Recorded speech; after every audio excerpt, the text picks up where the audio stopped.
Howdy folks, Doc here with Last Best Tool, and let's talk about rebranding. Or can you actually be a rebranding fanboy? Now, rebranding is often where there is an original manufacturer, like in this case, Knipex, made in Germany, that sells a plier that then is marketed by Matco Tools, and they make it crystal clear it's a Knipex with the Matco logo.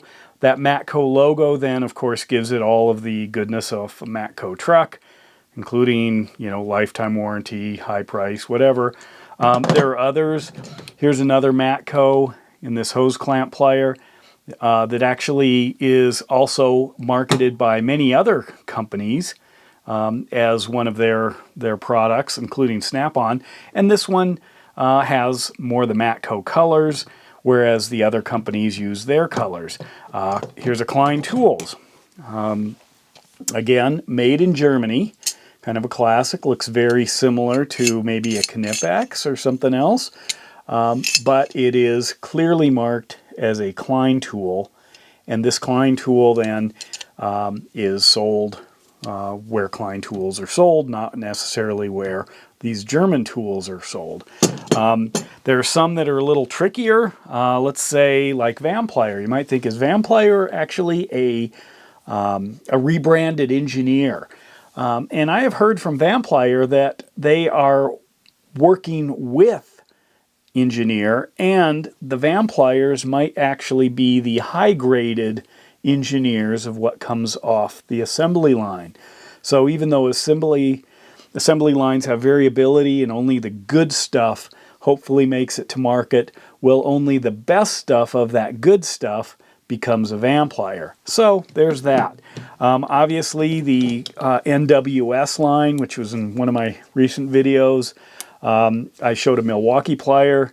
That's kind of what launched my thought to maybe get around to doing this. So Irwin, at some times in the past, has also been a rebranded tool from NWS. Another Matco option, these large wrenches. They're great wrenches. They're not cheap, but they are not made by Matco. And as some of the YouTubers out there say, Matco makes absolutely nothing. Well, I don't know, toolboxes. I have a Matco toolbox, so I don't know. But anyway, these are made by somebody who also makes them for many other companies. Some things are a little more obvious. Here's another one. This is a gear wrench, which some say is also equivalent to the Matco. But then this one also says Ace Professional on it. So it is not only rebranded, possibly, but also co-branded. There was, of course, the big thing about Snap-on making or selling these locking pliers by Malco, the Eagle Grip, and then Snap-on was charging a premium for exactly the same plier, except this has a Snap-on logo. So why would you do that? We're getting there, a couple more examples. But anyway, this actually is an obvious rebrand from the Malco company, and why would you pay more to have Snap-on on it? Others, this isn't a rebrand. This is actually a Dominator by Mayhew, but Dominator seems to be making all kinds of, or Mayhew in kind of their Dominator series seems to be making all kinds of different pry bars and stuff for different companies, so it's pretty common. Finally, Mac here. Mac doesn't seem to make a lot of their tools anymore, so sometimes you can find exactly the same tool, just not with that Mac branding. So why would you want a tool that costs more, say these Snap-on Allen wrenches, when you could go get the Eklund that is exactly the same thing, just without that branding? Good question. Even as far down as why not get, Amazon Basics. Somebody makes this for them. Amazon Basics does not make tools. They buy tools from companies. So this could be one of many different kind of striking scraper companies. So if you went to Home Depot, you might see a similar one made by Husky. You might see one made by Purdy. You might see one, well, who knows how many different companies make stuff like that. But anyway, why would you buy a rebrand when you could buy the original for possibly less? First of all, there's warranty. if you're buying it from a company like Snap-on or Matco or Mac, you may actually be able to just exchange it just like you could a traditional tool from the actual company that's driving the truck around, or at least printed on the side of the truck. So that can be a good thing. It's handy.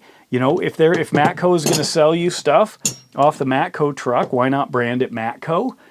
There is some stuff like Lyle that often is sold in the package. I'm not sure, what that's all about. But this immediately says I can either probably get it repaired by either Knipex or Matco. But if it doesn't have that Matco, I'm going to have to go through Knipex on my own.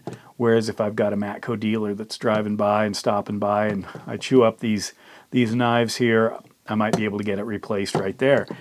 Sometimes it's just that you want a full service set of tools. And if Matco does not have access, to their own tool company, they're going to have to source their tools from other locations, which means it's going to be rebranded. So then we look at what's called value added. The value added of the truck or the warranty or the person's knowledge who's selling you the tool, or simply that it's right there and you can hang on to it to try it out.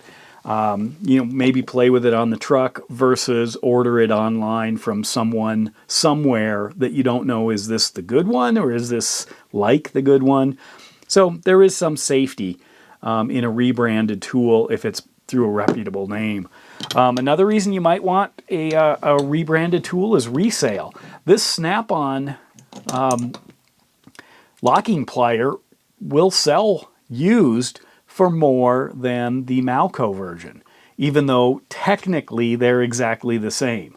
Now, the reason I say technically, sometimes there are differences, as like I mentioned with what I've heard about Vampire, that maybe the rebranded is actually a little bit finer finish, whatever super performance factors they got on QC as it rolls off the line, they definitely, have that extra 1 or 2%.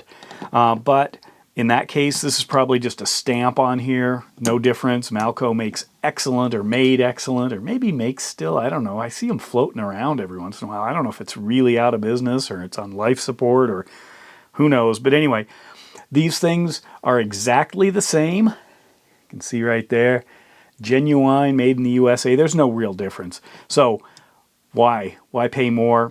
Well, maybe it's the resale later or the trade up or something like that. So in general, there are lots of reasons why people may go knowingly with a rebrand. A lot of times they don't know it's a rebrand, or they're just kind of plain ignorant. They just don't want to think about it. I need a tool. I'm going to go get that tool. Here it is. This works great. I'm not going to get into where it's made or who makes it, or could I have saved $5, $10, $20 by buying it some other way. But in general, rebranded tools, they really do have their place. But it is up to the consumer to decide whether or not they want to chase down the original manufacturer and pay less, or if they want the convenience or for whatever reason, a rebranding of the tool in order to get whatever magic that name offers. Let me know in the comments what you think. I know it's a hot topic with a lot of people. They're angry that companies charge a lot more when you can get potentially exactly the same tool for a lot less. But in reality, if it wasn't a valuable concept, definitely it wouldn't last, and it certainly is around. So I don't know what to think, except I'm in many ways I'm a kind of a rebranded fanboy in that case. And with that, Doc out.